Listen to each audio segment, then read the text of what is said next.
په میدان وردګ ولایت کې په لومړي ځل د ښځو لپاره د صنعت او سوداګرۍ خونه پرانیستل شوه. د یادې خونې په پرانیستې سره به ګڼ شمېر ښځو ته د کار زمینه برابره شي. متشبثینو زنانو ته دلته کار فرصتونه برابر شي، خاصتا هغه متشبثینو ته چې د کور سرپرست نه لري. لکه څنګه چې شریعت مطهره دې ته د حق ورکړی دی، زموږ امارات اسلامي هم ان شاء الله په دې برخه کې دوی ته حق ورکړی او اجازه ورکړې ده چې د دوی ونډه په اسلامي جامعه کې په کامله طریقه باندې باید وي.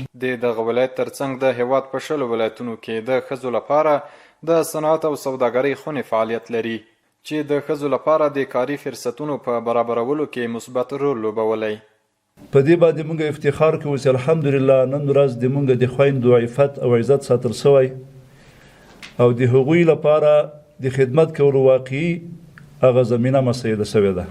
دا په هغه حالت کې ده چې موږ په اکثریت ولسوالي په د میدان وردګ کې دي بېسودیه کو بېسودو داسې متشبثین لرو، داسې ښځینه متشبثین لرو چې هغه ضرورت دغه اتاق ته درلودله.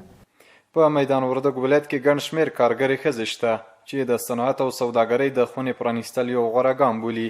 زیاتوي چې له دې سره به یې په کارونو کې لا ښه والی راشي.